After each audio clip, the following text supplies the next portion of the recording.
Hallelujah. हमारे प्रभु यीशु मसीह के मधुर नाम में आप सबको जय मसीह की गुड मॉर्निंग।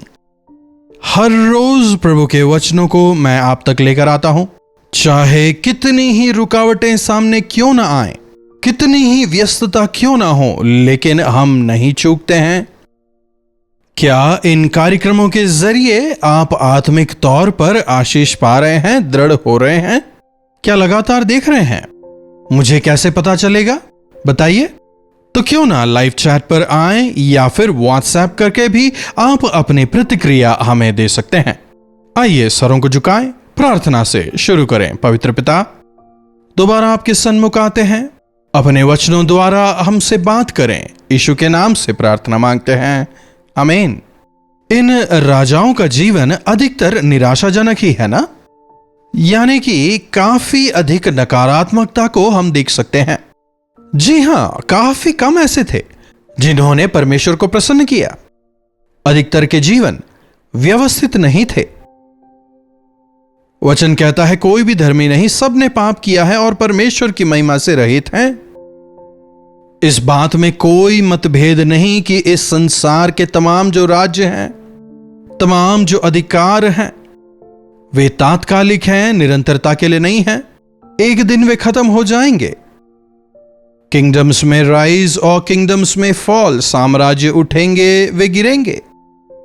सरकारें आएंगी, सरकारें जाएंगी, लेकिन स्थिति जो है वो हमेशा समान ही है, उसमें कोई बदलाव नहीं। कारण मनुष्य जो है बुरा होकर भला नहीं कर सकता।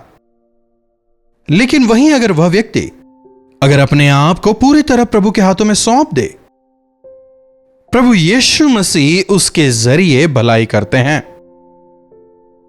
जब तक ये राजा समर्पित रहे, इन्होंने अच्छे कार्य किए, लेकिन जैसे ही घमंडी हुए, लापरवाह हुए, जब परमेश्वर के वचनों का तिरस्कार करने लगे, उन्हें पतित होते हम देख सकते हैं।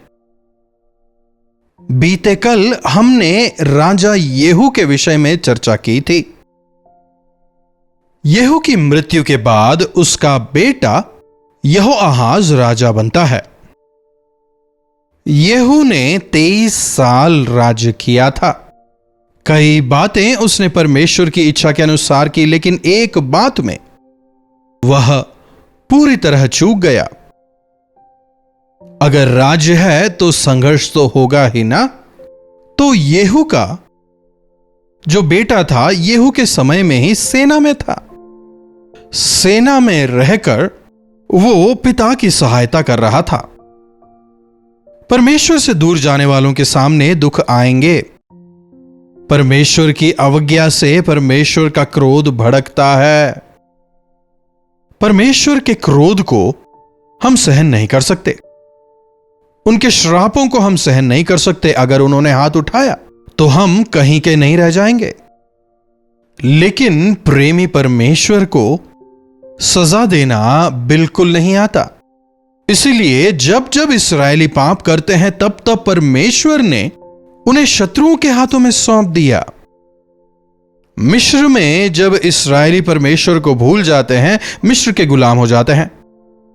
दोबारा उनकी प्रार्थनाओं को सुनकर उन पर दया कर उन्हें छुड़ाते हैं। लेकिन जब दोबारा अवज्ञा करते हैं, मिद्यानियों के हाथों में परमेश्वर उन्हें दे देते हैं। फिर जब वे दोबारा से रोने बिलखने लगते हैं, तब परमेश्वर उनकी पुकार सुनकर दोबारा उन्हें छुड़ाते हैं। इस्राएलियों के लिए यह एक प्रकार का दस्तूर बन गया था। अगर आज आपके जीवन में रुकावटें हैं, मतलब आप कहीं ना कहीं अनाज्ञाकारी हुए, परमेश्वर की सुरक्षा के बाड़े से बाहर आ गए। जितनी जल्दी आप इस बात को समझकर दोबारा परमेश्वर के पास जाकर उनसे माफी मांगेंगे, उतने जल्दी आप ठीक होने पाएंगे। उतनी जल्दी आपके लिए परिस्थितियां बदलेंगी। कई लोग तमाम कोशिशें करने के बाद अंत में सरेंडर करते हैं, लेकिन भलाई के दिनों में ही अगर आप अपनी गलतियां पहचान सकें, आप सुरक्षित रहने पाएंगे।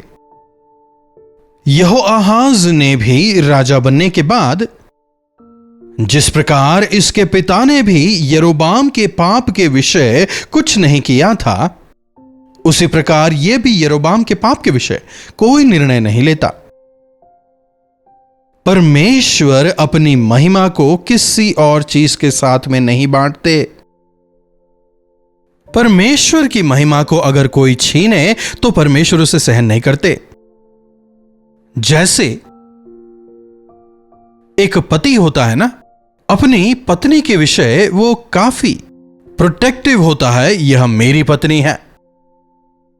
यीशु मसीह ने अपने लहू से हमें खरीदा है और हमें अपनी संपत्ति बना लिया है। वे हमसे चाहते हैं कि हम पूरी तरह निष्कलंक हों, दाग धब्बे रहित और पवित्र हों। लेकिन कई बार हम उनके प्रेम को त्याग कर संसार के प्रेम में चले जाते हैं। संसार से प्रेम करना व्यभिचार करने के बराबर है। क्या तुम नहीं जानते संसार से प्रेम करना परमेश्वर से बैर करना है? परमेश्वर को छोड़कर इस संसार के ऐशो आराम के पीछे, तमाम अन्य चीजों के पीछे भागने का मतलब व्यभिचार ही है। जिस प्रकार परमेश्वर पवित्र है, हमें भी पवित्र होना है। लेकिन ये जो इस्राएली थे, बार बार परमेश्वर का तिरस्कार करते, मूर्तों के पीछे भागते और उन्हें अपना देवता मानने लगे। तब परमेश्वर का क्रोध उन पर भड़कता है और परमेश्वर उन्हें शत्रुओं के हाथों में कर देते हैं। कई लोग उस दौरान मारे जाते हैं। इस्राएली जाति को इधर उधर तितर बितर होते देखते हैं। पितरों के जमाने में भी वह हुआ, राजाओं के समय में भी यह बार बार हुआ। तो यहोआहाज को जब यह समझ आता है, इसने एक अच्छा काम किया। जानते हैं वो क्या था? दिखेगा दूसरे राजा की पुस्तक उसका 13वां अध्याय 4 आयत से। तब यहोआहाज यहोवा के सामने गिड़गिड़ाया और यहोवा ने उसकी सुन ली, क्योंकि उन्होंने इस्राएल पर अंधेर देखा जो अराम का राजा उन पर करता था। जब यहोआहाज यहोवा के सामने गिड़गिड़ाया, इस्राएली नाश हो रहे हैं, वे मर रहे हैं, समय काफी कठिन है समझकर राजा परमेश्वर से गिड़गिड़ाता है। जब मां बाप के तौर पर आप अपने बच्चों को बिगड़ते हुए देख रहे हैं, परमेश्वर से दूर जाते हुए देख रहे हैं, तब आप क्या करते हैं? सुधारने का प्रयास करते हैं? अगर नहीं तो घर से निकल जाओ कहते हैं। क्या यह समस्या का समाधान है? क्यों ना इसके बजाय आप परमेश्वर के सामने जाएं और अपने बच्चों के लिए उनसे गिड़गिड़ाएं। हम भयंकर दिनों में हैं। मृत्यु द्वार पर खड़ी हुई है। किसी भी और देखिए, अन्याय और अत्याचार बढ़ रहा है। कब कहां क्या हो जाए नहीं पता। युद्ध की खबरें, एक्सीडेंट्स वगैरह, प्राकृतिक आपदाओं का कोई भरोसा नहीं। विभिन्न प्रकार के वायरसेस के विषय हम सुन रहे हैं। कब कहां किसको क्या हो जाए कोई नहीं जानता। मृत्युंजय हुए प्रभु यीशु के विषय हम लगातार सुनते आ रहे हैं, बार बार सुन रहे हैं। लेकिन क्या उस मसीह यीशु को आपने अपने जीवन का अधिकारी बनाया है? मृत्यु से बचाने वाले मसीह यीशु के हाथों में अपने जीवन को सौंपा है? यह यहोआहाज जो है, यहोवा के सामने जाकर यहोवा से गिड़गिड़ाता है। क्या आप ऐसा करते हैं? आज शुक्रवार है, कई चर्चों में उपवास की प्रार्थना होती है। जरूर आप उन उपवास की प्रार्थनाओं में भाग लें। एक आंकड़े के अनुसार अगर देखा जाए, प्रार्थना करने वाले लोग जो हैं वे बढ़ रहे हैं। लोग परमेश्वर के सामने उपवास के साथ प्रार्थना करने की इच्छा रख रहे हैं। परमेश्वर के सामने जाकर उनसे गिड़गिड़ाकर विनती करने की इच्छा आज लोगों में है। यह मुझे काफी खुश करता है। बस यूं ही बैठकर वचन सुनने वाले बहुत हैं, लेकिन सुने गए वचन को अपने हृदय में उतारकर अपने आप को प्रभु के हाथों में सौंपकर प्रभु की इच्छा के अनुसार जीवन बिताने वाले, नाश होने वाले अन्य लोगों के लिए प्रभु के सामने गिड़गिड़ाकर प्रार्थना करने वालों की आवश्यकता है। एक आंकड़े में कहा गया है, चुटकी बजाने के साथ ही 85 लोगों की मृत्यु हो जाती है। उसमें से अधिकतर लोग जो हैं वे मसीह यीशु को नहीं जानते, इसलिए नरक की ओर जा रहे हैं। उद्धार पाए हुए आपको अपने परिवार के लिए, आस पड़ोस के लिए, अपने देश के लिए प्रार्थना करना है। हर एक उद्धार पाए हुए व्यक्ति की यह जिम्मेदारी है कि वो एक एक व्यक्ति को याद करके परमेश्वर से गिड़गिड़ाए। यहोआहाज जब परमेश्वर के सामने गिड़गिड़ाता है, परमेश्वर एक रक्षक को भेजते हैं। वो कोई और नहीं, उसका अपना बेटा था। उसका पुत्र आकर युद्ध करता है और उन्हें शत्रु की सेना से बचाता है। युद्ध करके शत्रुओं के हाथ से वो उन्हें छुड़ाता है और वे आराम से वहां पर रहने पाते हैं। संसार के जो रक्षक हैं, शासक हैं, प्रशासक हैं, कुछ ही चीजों से हमारी रक्षा कर सकते हैं। हमारे सहयोगी मित्र कई बार विभिन्न परिस्थितियों में हमारी सहायता करते हैं, हमारी मदद करते तो हैं, लेकिन जो वास्तविक रक्षक हैं, जो हर परेशानी में हमारी रक्षा कर सकते हैं, वो प्रभु यीशु मसीह हैं। क्या आपने अपने आप को उन यीशु के हाथों में सौंपा है? अगर हमारी परेशानियों के बीच में हम मसीह यीशु को पुकारें तो वे हमारा उद्धार करेंगे। संकट के दिनों में तो मुझे पुकार और मैं तेरी सुनूंगा, वे कहते हैं। जब आप परेशानियों में हैं, जब आप तकलीफों में हैं, जब आप बीमारी में हैं, जब आपके सामने संकट है, जब आप शत्रुओं से घिरे हुए हैं, जब आपको समझ नहीं आ रहा कि कहां जाएं, किससे मदद मांगे, प्रार्थना करके देखें। महान चमत्कारों को आप देखने पाएंगे। वास्तविक राजा यीशु शीघ्र आने वाले हैं। संसार के राज्य तो क्षणिक हैं। संसार के राजा कोई भी परिपूर्ण नहीं है। राजाओं के राजा यीशु मसीह शीघ्र आकर हमें उस राज्य का वारिस बनाने को तैयार है जो अनंत राज्य है। उनके राज्य का वारिस होने के लिए, हमें पवित्र करने के लिए यीशु मसीह ने अपने लहू को बहाया है। यीशु के नाम से प्रार्थना करें, उनके स्वर्गदूत आपकी रक्षा करेंगे। वे आपके पैरों को ठोकर खाने से बचाएंगे। वे आपके आंखों के आंसू पोंछेंगे। शैतान के जाल से वे आपको छुड़ाएंगे। कोई भी मनुष्य हमारा शत्रु नहीं है। हमारा जो विरोधी है वो शैतान है।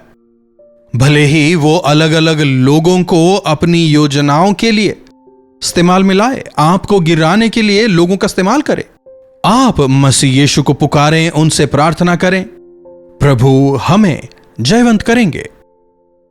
धीरे धीरे करके इन लोगों की संख्या कम होने लगती है, लेकिन जिंदा परमेश्वर को पुकारने की वजह से वो अपने राज्य में अपनी प्रजा के साथ सुरक्षित रहने पाया। परमेश्वर के अनुग्रह से यहोआहाज सुरक्षित रहने पाया। इसकी मृत्यु के बाद योआश उसका बेटा राजा बनता है। इसके विषय अगर प्रभु ने चाहा तो कल मनन करेंगे। सर झुकाएं, छोटी प्रार्थना। प्रेमी पिता परमेश्वर, आपके इन वचनों के लिए हम आपके तहे दिल से शुक्रगुजार हैं। अपने वचन की सच्चाइयों को आप हम पर प्रकट कर रहे हैं। किस प्रकार से इन राजाओं ने आपके सामने जीवन बिताया, इनके जीवनों से दिन प्रतिदिन आप हमें सिखा रहे हैं किन किन गलतियों को इन्होंने किया, किस प्रकार से इन्होंने आपको क्रोधित किया, लेकिन जब उन्होंने अपनी गलतियों से पश्चाताप करके आपको पुकारा, जब वे आपके सामने आकर आपसे गिड़गिड़ाते हैं, ओ दयालु परमेश्वर, विलंब से क्रोध करने वाले अनुग्रहकारी परमेश्वर, आपने उन्हें क्षमा किया, आपने उनकी प्रार्थनाओं को सुना, आपने उनके गिड़गिड़ाने की ओर कान लगाया, उनके गिड़गिड़ाने को सुनकर महान चमत्कार आपने उनके जीवन में किए। इसके लिए आपका धन्यवाद प्रभु। आप प्रार्थना सुनने वाले हैं। टूटे हुए मन से आप प्रसन्न होते हैं। प्रभु हम तमाम की मदद करें जो आज इस समय आपके इन वचनों को सुन रहे हैं। होने दें कि हमारे कठोर मन टूट जाने पाए और हम आपके सामने नम्र और दीन होकर आने वाले हो जाएं। हमारी कमी घटियों में हम आपको पुकारने वाले हों। संसार की ओर देखकर संसार की ओर नजरें टिकाने वाले, संसार से मदद की उम्मीद लगाने वाले हम ना हो, बल्कि प्रभु जिंदा परमेश्वर की ओर, जीवित परमेश्वर जो हमें छुड़ा सकते हैं, उन्हें पुकारने वाले, उनसे गिड़गिड़ाने का अनुग्रह आप हम में से हर एक को प्रदान करें। इस संसार में कई ऐसे हैं जिनके पास आपका वचन अब तक नहीं पहुंचा है। उनके उद्धार के लिए भी आपसे गिड़गिड़ाकर विनती करने में, चाहे वो हमारे परिवार के हों, हमारे आस पड़ोसी हों, तमाम के लिए प्रार्थना करने में और उन तक आपका वचन पहुंचाने में मदद करें। यीशु के नाम से प्रार्थना मांगते हैं, आमीन। अब हमारे पिता परमेश्वर का प्रेम, प्रभु यीशु मसीह का अनुग्रह, पवित्र आत्मा की संगति और सहभागिता हमें से प्रत्येक के साथ आज, कल और सर्वदा बनी रहे, आमीन। प्रभु परमेश्वर की महिमा हो। अपने प्रार्थना विषयों को आप हमें 9884907779 पर व्हाट्सएप वॉइस मैसेज या फिर टेक्स्ट के जरिए भेज सकते हैं। अगर आप चाहें तो कॉल करके भी हमसे बात करें। हमें आपसे जुड़कर आपके बारे में जानकर काफी प्रसन्नता होगी। हम अवश्य आपके लिए प्रार्थना करेंगे, प्रभु चमत्कार करेंगे। हमारे जीवनों में कई बार ऐसी परिस्थितियां होती हैं, ऐसी बातें होती हैं जिनका जिक्र हम दूसरों से नहीं कर पाते, लेकिन अगर आप उन विषयों के लिए हमारी प्रार्थनाओं को चाहते हैं तो आप हमें बता सकते हैं। उन विषयों के लिए हम प्रार्थना करेंगे, पूरी गोपनीयता और विश्वसनीयता के साथ हम प्रार्थना करेंगे। प्रभु अवश्य चमत्कार करेंगे। अगर आप इस सेवकाई में हाथ बटाना चाहते हैं तो हमसे संपर्क करें। तमाम आवश्यक जानकारियां आपको दी जाएंगी। इन्हीं वचनों के साथ आज मैं आपसे विदा लेता हूं। प्रभु आप सबों को आशीष दें। कल्वरी दर्शन, ये है प्रेम के दर्शन, यीशु प्रेम के दर्शन।